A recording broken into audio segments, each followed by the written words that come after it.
I never thought owning a snow removal business would land me in the middle of a war with the most vindictive HOA president in Minnesota. But here I was, holding a certified letter threatening to fine me $500 because their driveways weren't cleared fast enough during a blizzard. My name is Thomas Xavier, and I had been running Xavier Snow Removal Services for 8 years in the suburbs of Minneapolis. We specialized in residential snow removal, and over time, I had built up contracts with 3 different homeowners associations in the area. The work was steady, the pay was decent, and until 6 months ago, everything had been running smoothly. That was before Patricia Henderson took over as president of the Oak Ridge Estates, HOA. The letter arrived on a Tuesday morning in late January, delivered by a smug-looking courier who waited for my signature like he was serving me divorce papers. I stood in the doorway of my modest office, which was really just a converted garage attached to my house, reading the contents with growing disbelief. This is a formal notice that Xavier Snow Removal Services has violated Section 12.4 of the Service Agreement with Oak Ridge Estates Homeowners Association. During the snowstorm of January 18, 2026, your company failed to clear all driveways and common areas within the contractually obligated 4-hour window. As a result, you are hereby fined $500 to be deducted from your next payment. I read it 3 times, feeling my blood pressure rise with each pass. The storm they were referring to had dumped 18 inches of heavy, wet snow on Minneapolis in the span of 6 hours. My crew and I had worked for 14 hours straight, starting at 3 in the morning, to clear every single property in Oak Ridge Estates. We had brought in every piece of equipment we owned and even rented 2 additional plows. The 4-hour window they were citing was meant for normal snowfall of 6 inches or less, not a major winter storm. I grabbed my phone and dialed Patricia Henderson's number, which unfortunately I had memorized by this point. She answered on the 3rd ring, her voice dripping with false sweetness. "Thomas, I was wondering when you would call. Patricia, what is this fine about? We worked through the night during that storm. Every driveway was cleared, every sidewalk was salted. We went above and beyond. The contract states 4 hours, Thomas. I have multiple residents who documented that their driveways were not accessible until after 7 in the morning. That is simply unacceptable. It was a major blizzard. The contract has provisions for severe weather events that extend the timeline." I reviewed the contract with our attorney, and he agrees that the language is ambiguous at best. Therefore, the board has decided to interpret it in favor of the association. The fine stands. I took a deep breath, trying to keep my temper in check. "Patricia, be reasonable." My crew worked themselves to exhaustion. We prioritized the main roads and emergency access routes first, then moved to individual properties. That's standard procedure. Standard procedure is not good enough for Oak Ridge Estates. We expect premium service, and we pay premium prices for it. She paused, and I could hear the satisfaction in her voice. "Consider this a warning. Any future delays will result in additional fines and potentially termination of the contract. You can't be serious." I am always serious when it comes to maintaining property values in this community. "Good day, Thomas." She hung up before I could respond. I stood there holding my phone, staring at it like it might offer some explanation for what had just happened. Patricia Henderson had been a thorn in my side since taking over the HOA presidency in August. She was one of those people who seemed to derive genuine pleasure from enforcing rules and finding violations where none existed. Before her tenure, I had worked with the Oak Ridge Estates HOA for 5 years without a single complaint. My wife, Emma, walked into the office carrying 2 cups of coffee. She took one look at my face and frowned. "What happened?" "Patricia happened." I showed her the letter. "She's fining us $500 for the response time during that massive storm last week." Emma read the letter, her expression darkening. "This is ridiculous. You were out there all night. I barely saw you for 2 days." "I know. But she's claiming the contract doesn't account for severe weather, which is complete nonsense. We specifically added those clauses 3 years ago after that ice storm. Can you fight this?" I pulled out my copy of the contract and flipped through the pages until I found the relevant section. Here, Section 12.4, Subsection C. In the event of severe weather conditions exceeding 6 inches of snowfall within a 6-hour period, response times may be extended to a reasonable duration based on the severity of conditions and available resources. That storm was literally textbook severe weather. Then she doesn't have a leg to stand on. She's banking on the word reasonable being subjective, and knowing Patricia, she'll drag this out just to make my life difficult. Emma set down her coffee cup and crossed her arms. "So what are you going to do?" That was the question. I had 48 homes in Oak Ridge Estates under contract, which represented about 30% of my annual revenue. Losing that contract would hurt, but it wouldn't sink my business. I had 2 other HOAs that I serviced, plus a handful of commercial properties and individual residential clients. But I hated the idea of letting Patricia Henderson bully me into accepting an unfair fine. I'm going to request a hearing with the full HOA board. If I can present the facts to the other members, maybe they'll overrule her. Emma looked skeptical. Has anyone ever successfully challenged one of her decisions?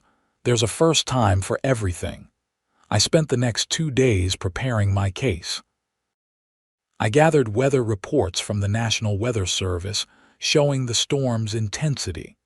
Time-stamped photos from my crew documenting their progress throughout the night, and testimonials from several Oak Ridge Estates residents thanking us for our hard work.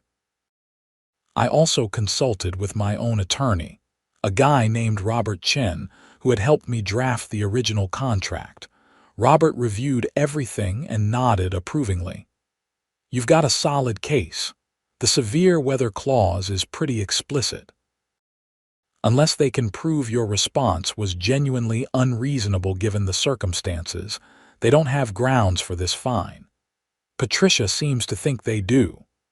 Patricia Henderson is known for being litigious and difficult. I've dealt with her on behalf of other clients. She likes to throw her weight around, but she usually backs down when someone actually challenges her with facts." That gave me some hope. The HOA board meeting was scheduled for Thursday evening at 7 o'clock in the Oak Ridge Estates Community Center.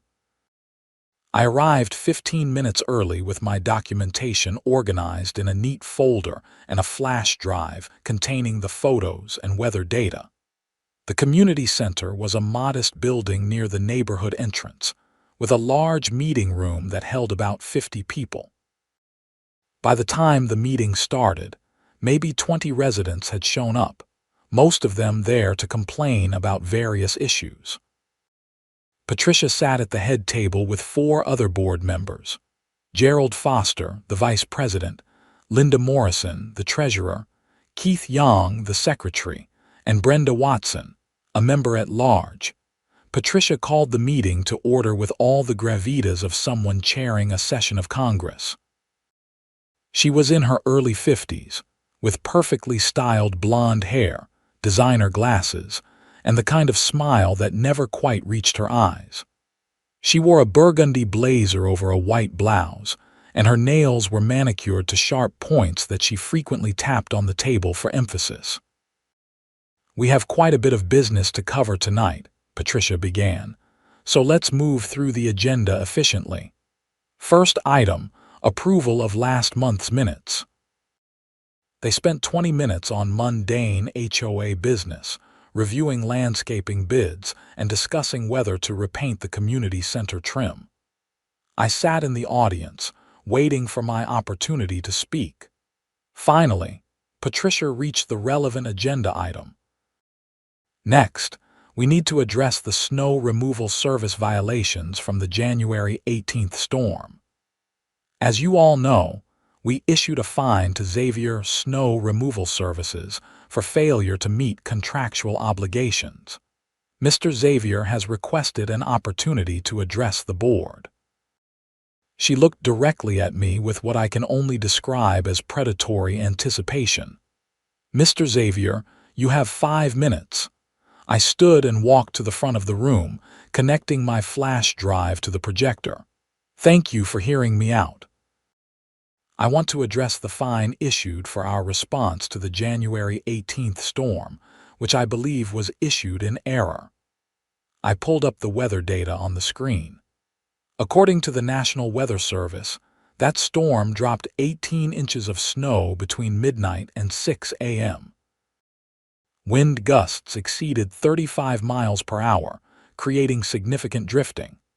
Visibility was near zero at times. This was classified as a severe winter storm, with the city issuing a snow emergency and advising residents to stay off the roads. I clicked to the next slide showing our contract. Our service agreement includes a severe weather clause, specifically Section 12.4, subsection C, which allows for extended response times during storms exceeding 6 inches of snowfall within 6 hours. This storm clearly qualified. Your contract says reasonable response time, Patricia interrupted. 7 hours is not reasonable. It absolutely is, given the circumstances. Let me show you what my crew accomplished that night. I pulled up the time-stamped photos. We started plowing at 3 a.m., beginning with the main roads to ensure emergency vehicle access. By 4:30, all primary roads were passable. By 6 a.m., we had completed the first pass on all driveways. By 7 a.m., we had done a second pass and were starting on sidewalks. By 9 a.m., everything was cleared and salted. I looked at each board member in turn. We had 4 plows running continuously, plus 2 skid steers for the sidewalks and tight areas. We brought in every available crew member, some on their day off. We worked 14 hours straight. Several other snow removal companies in the area didn't even start service until after sunrise because the conditions were too dangerous. Gerald Foster, the vice president, leaned forward. He was a retired engineer in his 60s with a no-nonsense demeanor. Do you have documentation of when you started work? Yes, sir. I have fuel logs showing when we filled up the trucks at 2:45 a.m., GPS data from our fleet tracking system showing vehicle movements starting at 3 a.m., and these photos which are all time-stamped. I pulled up a detailed timeline. I also have testimonials from 10 Oak Ridge Estates residents specifically thanking us for our work that night. Linda Morrison, the treasurer, raised her hand. I was one of those residents. I sent Thomas an email that morning thanking him. My driveway was cleared by 6:30, and I was able to get to work on time. I thought they did an excellent job given the conditions. Patricia's smile became strained. Linda, your personal experience doesn't negate the contractual obligations. But it does speak to whether their response was reasonable, Linda countered. I think we need to seriously consider whether this fine is justified.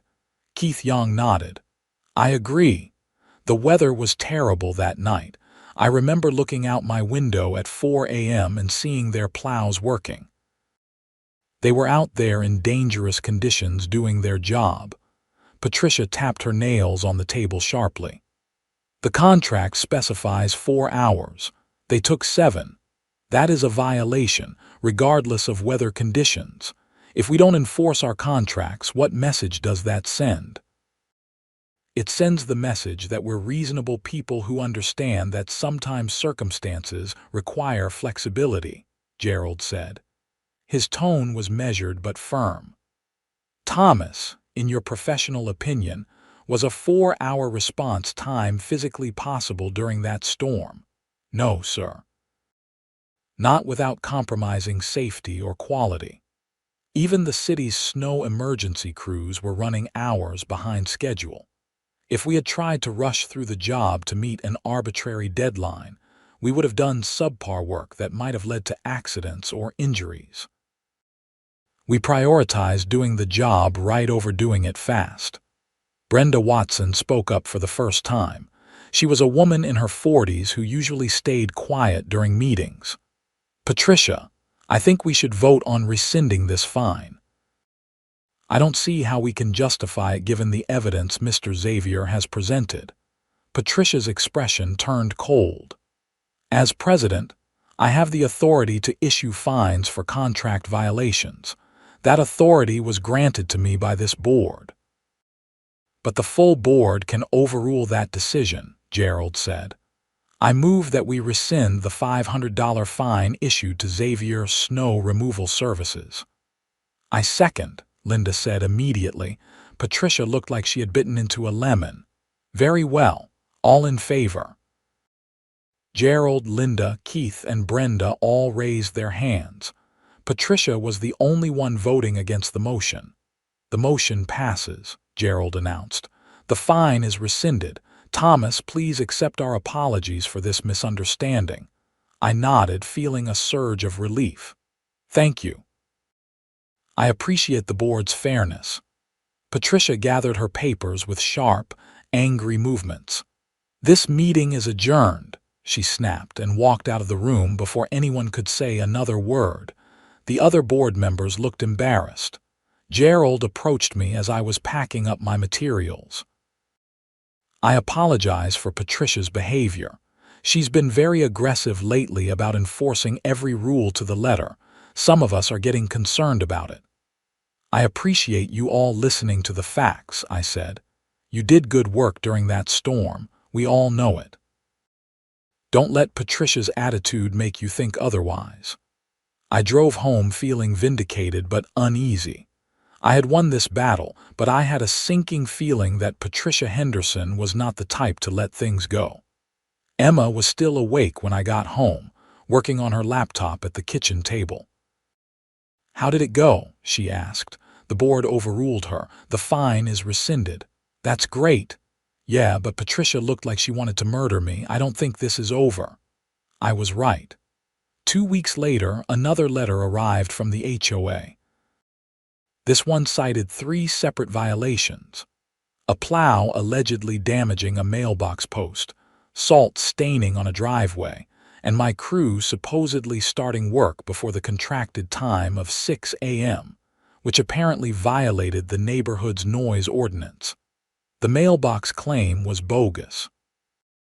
The post had been leaning for months, long before we ever touched it. I had photos from earlier in the season showing its condition. The salt staining was normal winter, where that happened to every driveway, and it specifically wasn't covered under our liability, because it was an unavoidable consequence of using salt. And the noise ordinance complaint was rich considering they had previously demanded we start earlier to ensure driveways were clear before residents left for work. Each violation came with a $250 fine, totaling $750. I called Gerald Foster directly this time, bypassing Patricia. Gerald, I just received another letter with more fines. This is getting ridiculous. Gerald sighed heavily. I know. Patricia has been on a warpath since the last meeting. She's issuing violations to half the contractors working in the neighborhood. The landscaping company quit last week. What? They got tired of her constant complaints and threats, just dropped the contract and walked away. I'm starting to understand why. Look, Thomas, I'm going to be straight with you. Several of us on the board are very unhappy with how Patricia is running things. we're actually discussing calling a special election to remove her from the presidency. But that takes time, and in the meanwhile, she's still got the authority to make life difficult for everyone.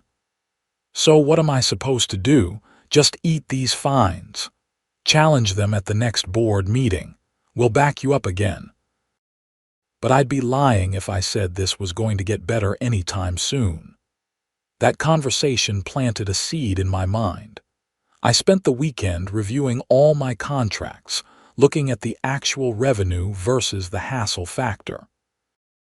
Oak Ridge Estates was my largest single contract, but it was also becoming the most problematic. The other two HOAs I worked with were straightforward and professional.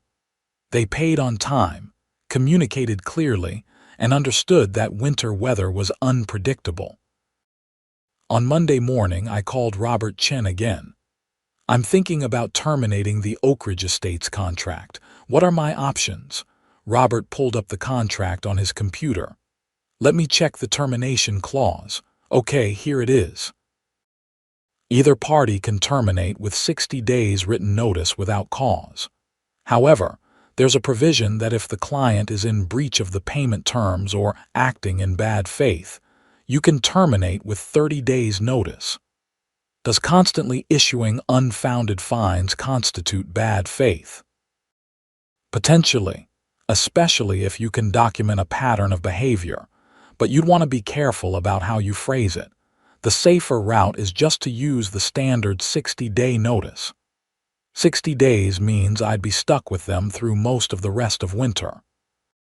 True, but it also protects you from any claims that you breached the contract. If you terminate early and they take you to court, you could end up liable for damages. I thought about it. February through March were typically the heaviest months for snow in Minneapolis. The idea of dealing with Patricia Henderson's harassment for another 2 months made me want to throw my phone through a window. But Robert was right about the legal risks. Then I had another thought. What if they breach the contract first? Like if they don't pay me? Then you'd have grounds for immediate termination. Why? Are they behind on payments?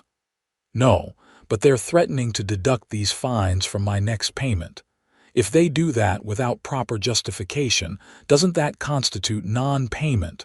Robert was quiet for a moment. That's actually a good point. If they unilaterally deduct money from your payment without a valid basis, you could argue they're in breach. But you'd need to clearly document that the fines are unfounded and that you've disputed them. I'm disputing them right now. I'm putting it in writing. Then do that. Send a certified letter to the HOA stating that you dispute all recent fines as without merit, and that any deduction from your payments will be considered a breach of contract. That creates a paper trail. I drafted the letter immediately and had it sent via certified mail and email. I also requested another hearing with the board to address the new fines, which was scheduled for 3 weeks later. In the meantime, winter continued. We got hit with 3 more significant snowfalls in February, each requiring full service at all my properties. Every time I sent my crew to Oak Ridge Estates, I felt my stress levels spike. I started having my guys take extra photos and videos, documenting every aspect of the work. If Patricia was going to keep coming after me, I wanted an airtight record of everything we did. The second board meeting was even more contentious than the first. Patricia brought printed photos of the allegedly damaged mailbox, the salt-stained driveway, and a signed complaint from a resident about early morning noise. I countered with my own evidence. Photos showing the mailbox's pre-existing damage, documentation that salt staining was excluded from liability per the contract, and a copy of an email from Patricia herself from the previous year requesting that we start work earlier to accommodate resident schedules. The board once again sided with me, voting 4-1 to rescind the fines. Patricia was visibly furious, her face flushed, and her voice tight with barely controlled anger. "This board is failing in its duty to hold contractors accountable," she said. "I will be documenting this for the association's records. And I'll be documenting your pattern of issuing baseless fines," I replied, surprising myself with my own boldness. "This is harassment, plain and simple." Patricia stood up so quickly her chair scraped loudly against the floor. "How dare you? I am protecting the interests of this community. You're abusing your authority to target people who don't bow to your every whim. There's a difference." Gerald intervened before things could escalate further. "Let's all take a breath. Thomas, you've made your point. Patricia, I think we need to have a separate discussion about contractor relations. This meeting is adjourned." I left the community center feeling angry and exhausted. This was taking up far too much of my time and mental energy. I had a business to run, and I was spending hours every week dealing with Patricia Henderson's vendetta. The breaking point came 3 days later. My crew was clearing Oak Ridge Estates after a moderate snowfall, maybe 5 inches. Nothing severe, well within our normal response parameters. I was out with them, operating one of the plows myself. We were working our way through the development methodically, and everything was going smoothly until we reached Patricia Henderson's house. Her driveway was on our route, and we cleared it just like we did everyone else's. But as we were finishing up, Patricia came storming out of her house in a bathrobe and boots, waving her arms. "Stop, stop right there," she yelled. I climbed down from the plow cab. "Is there a problem? You damaged my driveway." She pointed at the asphalt, where there were a few scrape marks from the plow blade. "Look at this. You've ruined it." I examined the marks. They were superficial, the kind of light scraping that occurred when metal met pavement. They would fade after one summer of sun exposure. "Patricia, those are minor marks. That's normal wear from snow removal." "Normal? There's nothing normal about damaging private property.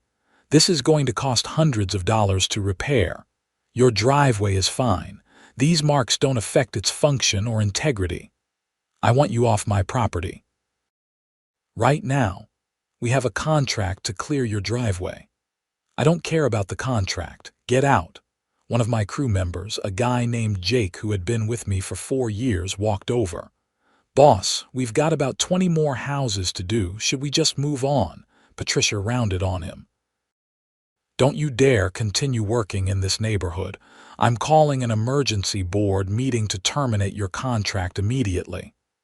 I felt something snap inside me. I was done. Completely and utterly done. "You know what, Patricia? You don't need to call an emergency meeting. I quit." She blinked, apparently not expecting that response. "What? I'm terminating the contract. Effective immediately. You can find yourself another snow removal company." "You can't do that. The contract requires 60 days notice."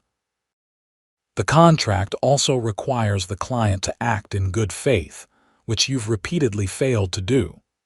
You've issued multiple baseless fines, made false accusations, and now you're interfering with my crew's ability to do their work. That's breach of contract on your end, which allows me to terminate immediately." I pulled out my phone and called Robert Chen, putting him on speaker. "Robert, I'm here with Patricia Henderson. I'm formally terminating the Oak Ridge Estates contract for cause, effective immediately, based on the client's pattern of bad faith conduct and interference with service delivery. Can you confirm that's within my rights?" Robert's voice came through clearly.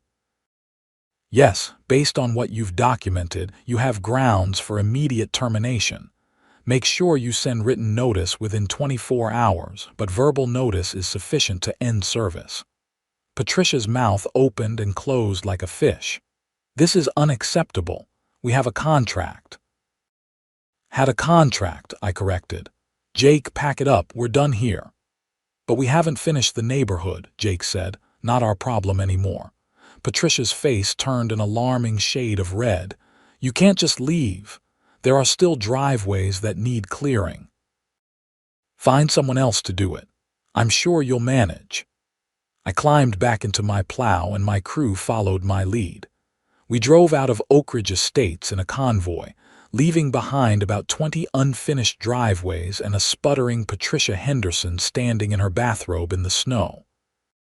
The satisfaction lasted for about an hour before the reality of what I had done sank in. I had just walked away from 30% of my annual revenue in a moment of anger.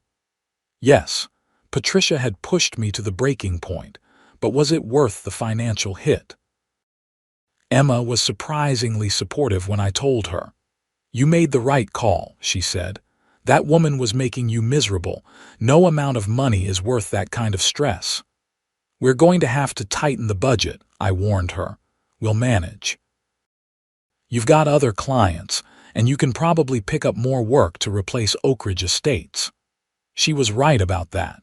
Word spread quickly through the contractor community about what had happened. The landscaping company that had quit reached out to me, and we compared notes about Patricia's behavior. Turned out, she had been harassing them with similar tactics, threatening fines and finding violations where none existed. She's going to have trouble finding any reputable companies to work with, the landscaping company owner told me.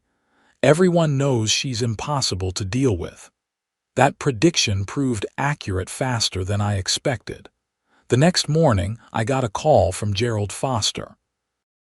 Thomas, I need to apologize on behalf of the entire board. We should have reined Patricia in months ago. What she did yesterday was completely out of line. I appreciate that, Gerald. I'm calling because the board held an emergency meeting last night and we voted to remove Patricia as president. She's also being asked to resign from the board entirely.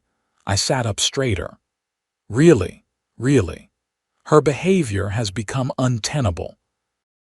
We've had multiple contractors quit, residents are filing complaints, and yesterday's incident was the final straw. Linda Morrison is taking over as acting president. That's good to hear, but it doesn't change my decision. I'm not coming back. I understand, but I had to at least tell you.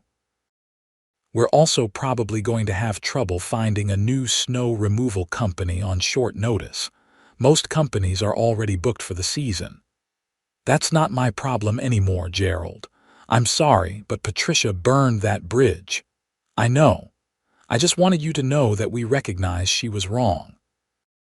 Good luck with everything, Thomas. After he hung up, I felt a mixture of vindication and concern. I was glad the board had finally taken action against Patricia, but Gerald was right about one thing. Finding a snow removal company mid-season was nearly impossible. All the reputable companies had full schedules. Oak Ridge Estates was probably going to struggle for the rest of the winter. That became evident over the next few weeks. Minneapolis got hit with several more snowstorms, and I heard through the grapevine that Oak Ridge Estates was scrambling. They apparently tried to hire 3 different companies, but 2 declined outright once they heard about Patricia's reputation. And the third was a small operation that could only handle partial service. My regular clients kept me busy enough that I wasn't hurting too badly from the lost revenue. I picked up a few more commercial properties and several individual residential clients who had heard about my reputation for reliability. The business was leaner than before, but we were managing. Then, about a month after I left Oak Ridge Estates, I got a call from Linda Morrison. Thomas, I know you said you weren't interested in coming back, but I wanted to reach out one more time. We're really struggling here. The company we hired can only cover about half the neighborhood, and residents are getting frustrated. Some of them can't get out of their driveways for days after a storm. Linda, I appreciate the call, but I meant what I said. The stress of dealing with Patricia's harassment wasn't worth it. Patricia's gone. She resigned from the board completely. We've also rewritten the contractor policies to prevent this kind of situation from happening again.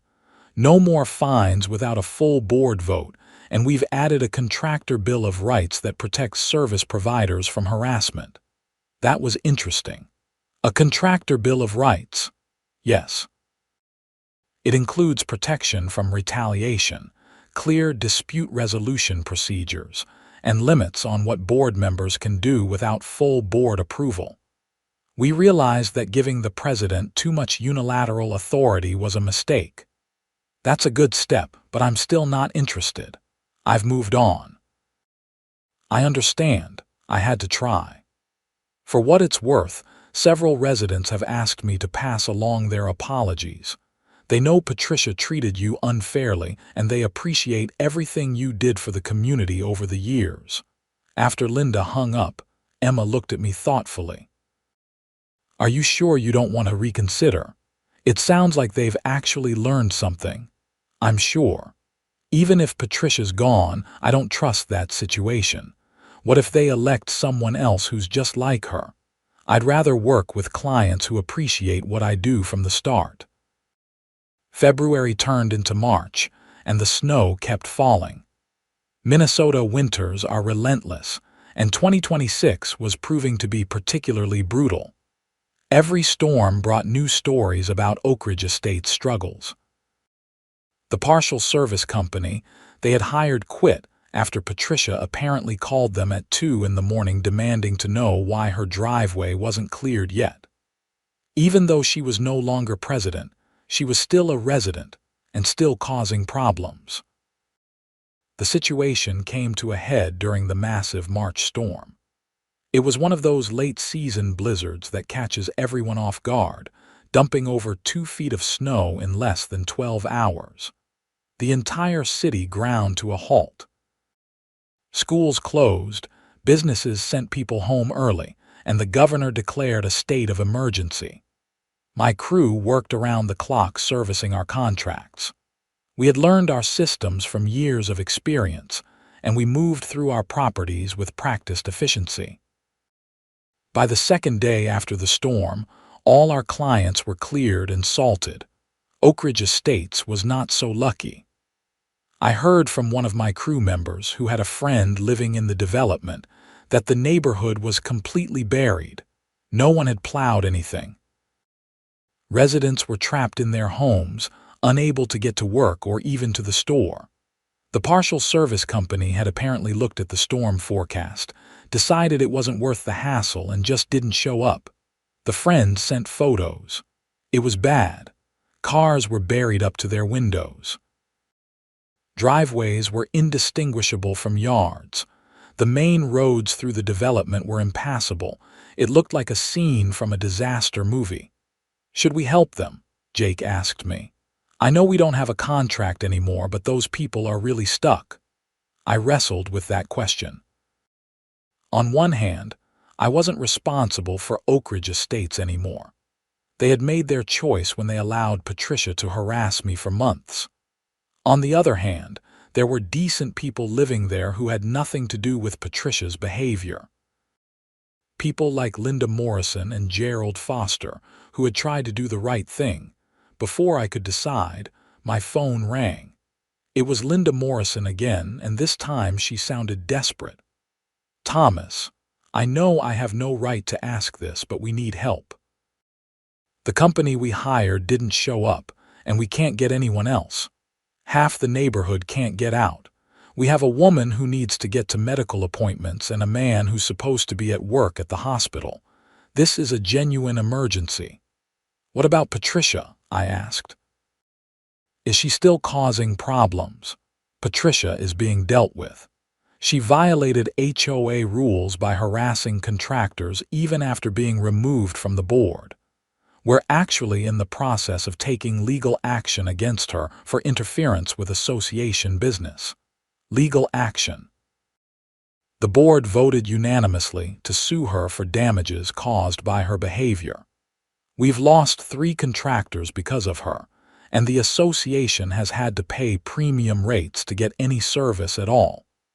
We're seeking compensation, and a restraining order preventing her from contacting contractors directly. That was more serious than I expected. Wow. We're done playing around. Her actions have put the entire community at risk.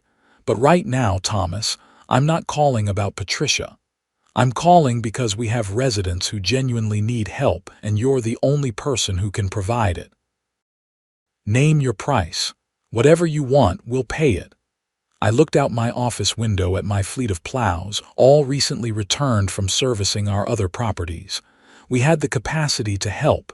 The question was whether I wanted to. I need to think about it. Give me an hour. I called Robert Chen and explained the situation. If I take this as a one-time emergency service, am I opening myself up to any liability? Not if you draw up a clear contract stating it's a one-time service with no ongoing obligation. In fact, you could probably charge a significant premium given the emergency circumstances and the history of problems. How significant? For emergency snow removal after a major storm, with no existing contract and difficult history, you could easily charge double or triple your normal rates. I thought about that. Triple rates for one massive job would actually make up for a good portion of the revenue I had lost by walking away from the contract, and it would help people who genuinely needed it. But there was also a part of me that wanted them to understand what they had lost when they allowed Patricia to drive me away. They needed to see that good contractors don't grow on trees and that burning bridges has consequences. I called Linda back. I'll do it, but here are my terms. This is a one-time emergency service contract. I'm charging triple my normal rates, payment in full upfront before we start work. I also want a written apology from the HOA board acknowledging that the previous fines and violations were without merit. And I want a guarantee in writing that Patricia Henderson will not contact me or any of my crew members for any reason. There was a pause. Triple rates. That's my price. You said name it. I'm naming it. Okay, I need to call an emergency board meeting, but I think we can agree to those terms. Can you give me an hour? You've got 1 hour. After that, my crews are going home for the day. 50 minutes later, Linda called back. We accept your terms. I'm emailing you the board's written apology and the agreement regarding Patricia right now. How do you want payment? Wire transfer to my business account. I'll send you the details. How fast can you get here once payment clears? Give me 2 hours to mobilize equipment and crew. We'll start with the main roads and work our way through the development. The payment cleared within 30 minutes. It was a substantial amount, enough to make me smile despite the headache I knew was coming. I called in my entire crew, including a couple of guys who had the day off. Emergency job, overtime pay, and there's a bonus in it for everyone when we're done. We rolled into Oak Ridge Estates at 3 in the afternoon, a convoy of 4 plow trucks and 2 skid steers. The neighborhood looked even worse in person than in the photos. Snow was piled everywhere, and several residents came out of their houses when they saw us arrive, looking relieved. Jake shook his head. This is going to take all night. Then we work all night. Let's get started. We fell into our familiar rhythm, clearing the main thoroughfares first to establish access routes, then systematically working through each street. It was hard, exhausting work. The snow was heavy and deep, requiring multiple passes in some areas. We had to be careful around buried cars and hidden obstacles. Round 7 p.m., I was taking a break to eat a sandwich when I saw a familiar figure approaching. Patricia Henderson, bundled in a designer winter coat, marched up to my truck. "I need to talk to you," she demanded. I held up my hand. "Stop right there. You're not allowed to talk to me. That was part of the agreement. This is ridiculous. I live here, and I have a right to know when my driveway will be cleared. Your driveway will be cleared when we get to it, just like everyone else's. Now please leave before I call the police for harassment. Harassment? You're the one who abandoned this neighborhood. I terminated a contract because of your abusive behavior. There's a difference. A car pulled up and Linda Morrison got out. She looked exhausted. Patricia, what are you doing? I'm trying to find out when these people are going to clear my driveway. I have places to be. Your driveway will be cleared in due course, but you need to leave Thomas alone. We have a board order prohibiting you from contacting contractors. That order is absurd. I have rights as a resident, and Thomas has rights as a contractor. You've caused enough damage, Patricia. Go home. Patricia's face flushed with anger. This is your fault, Linda. You and the rest of the board have turned this neighborhood against me. I've lived here for 12 years. And in the 6 months you were HOA president, you drove away 3 contractors, racked up thousands in legal fees, and made life miserable for everyone around you. The lawsuit the board is filing against you is very real, and if you keep harassing Thomas, we'll add a violation of the restraining agreement to it. You can't sue me for doing my job. You weren't doing your job. You were abusing your authority. There's a mountain of evidence, including documented false accusations, harassment, and interference with association business. Our attorney says we have an excellent case. Patricia sputtered for a moment, then turned and stalked back toward her house, muttering under her breath. Linda turned to me apologetically. I'm so sorry. She's been like this with everyone since being removed from the board. It's fine. I'm used to it at this point. But Linda, you need to understand something. This is exactly why I won't come back for regular service. Even with Patricia off the board, she's still here, still causing problems. I can't have my crew subjected to that kind of harassment every time we come to work. I understand. For what it's worth, we're moving forward with the lawsuit. Our attorney thinks we can get a court order prohibiting her from interfering with contractors or HOA business. I hope it works out, but my decision stands. We worked through the night and into the next morning, finally finishing around 8 a.m. Every driveway was cleared, every sidewalk was salted, and the main roads were in better shape than they had been before the storm. My crew was exhausted but satisfied with a job well done. Linda Morrison met me at the community center as we were packing up. Thomas, I don't know how to thank you. You saved us. You paid me well for it. That's thanks enough. It's more than that. You came through when we were in a genuine crisis, even after everything that happened. That says a lot about your character. I helped because there were people who needed it, not because of the HOA. The people in this neighborhood deserve reliable service, and it's not their fault the association hired a nightmare as president. Linda handed me an envelope. This is from several residents. They wanted to write their own thank you notes and apologies for how you were treated. I took the envelope, surprised. They didn't have to do that. They wanted to. A lot of us feel terrible about what happened.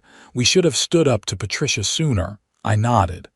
For what it's worth, Gerald and the others did eventually stand up to her. It just took time. Too much time. We lost a good contractor because we were slow to act. I shook hands with Linda and climbed into my truck. As I drove out of Oak Ridge Estates, I looked in the rearview mirror at the freshly cleared streets. Despite everything, there was a satisfaction in knowing I had helped people who needed it. Even if I never worked for that HOA again, at least I had ended things on my terms. The lawsuit against Patricia Henderson moved forward over the following months. The HOA board hired a law firm that specialized in association disputes, and they built a case documenting Patricia's pattern of harassment, false accusations, and interference with contractors. I was asked to provide testimony and evidence, which I did willingly. The case went to mediation in April. I wasn't present, but Robert Chen kept me updated on the proceedings. Patricia initially refused to settle, claiming she had done nothing wrong. But when faced with the mountain of evidence and testimony from multiple contractors and residents, her attorney apparently advised her that fighting the case would be expensive and futile. The final settlement required Patricia to pay $15,000 to the HOA for damages caused by her actions, agree to a permanent restraining order preventing her from contacting contractors working in the neighborhood or serving on the HOA board in any capacity, and issue written apologies to the 3 contractors she had driven away. I received her apology letter in May. It was clearly written by her attorney, full of legal language and lacking any genuine remorse. But it was an acknowledgement that she had been wrong, and that was something. The bigger victory came when I heard from Linda Morrison that Patricia and her husband had decided to sell their house and move out of Oak Ridge Estates. Apparently, the social backlash from her behavior and the lawsuit had made staying untenable. She had alienated most of her neighbors, and the court costs and settlement had been financially damaging. I almost feel bad for her, Linda told me over the phone. Almost. But then, I remember how much damage she caused and how many people she hurt with her need to control everything.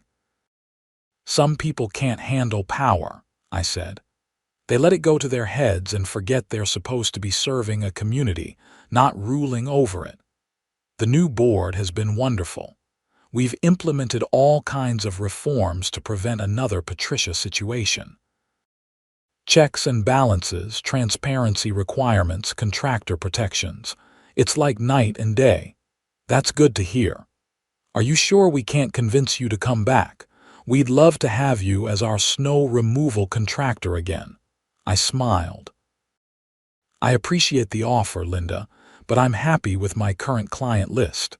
I've learned that sometimes it's better to work with fewer clients who treat you well than more clients who don't. I understand. Well, the offer stands if you ever change your mind. After hanging up, I reflected on the whole experience. It had been one of the most stressful periods of my professional life, but it had also taught me valuable lessons. I learned the importance of standing up for myself and my business, even when it meant walking away from significant revenue. I learned that sometimes the best response to an unreasonable person is simply to refuse to engage. And I learned that my reputation and the quality of my work spoke for themselves. My business thrived in the months following my departure from Oak Ridge Estates.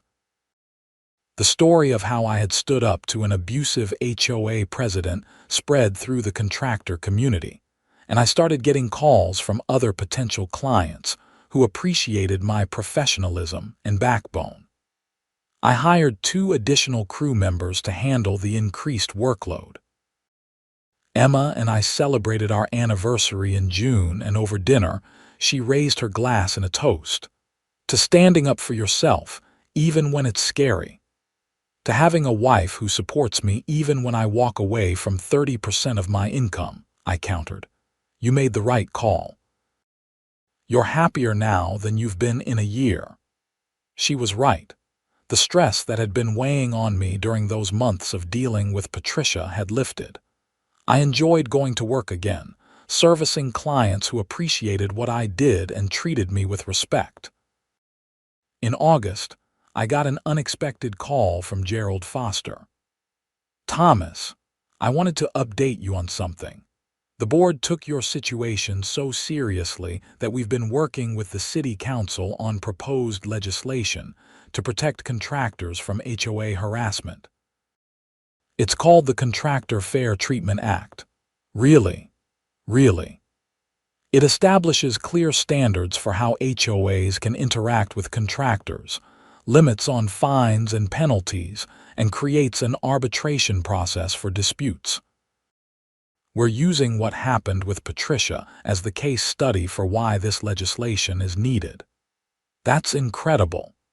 You standing up to her and documenting everything so thoroughly gave us the ammunition we needed to push for real change. We're hoping the City Council will pass it this fall. The legislation did pass in October, and while it couldn't undo what had happened to me, it provided protections for other contractors dealing with difficult HOAs. I was invited to the signing ceremony, where the mayor acknowledged the role my case had played in highlighting the need for reform. Standing there in City Hall, shaking hands with council members and other contractors who had faced similar issues, I felt a sense of closure. What had started as a frustrating conflict with an unreasonable HOA president had turned into something positive that would help protect others. Winter returned, as it always does in Minnesota, and my crews prepared for another season of snow removal. We had our routes planned, our equipment maintained, and our systems refined. I had contracts with 6 different HOAs now, all of them professional and reasonable. My business was stronger than it had ever been. In December, I was clearing a commercial property when I saw a familiar vehicle drive by. It was Patricia Henderson, driving slowly through the parking lot. She looked older somehow, worn down. Our eyes met briefly, and I saw something in her expression that might have been regret. Or maybe just bitterness. It was hard to tell. She drove on without stopping, and I went back to work.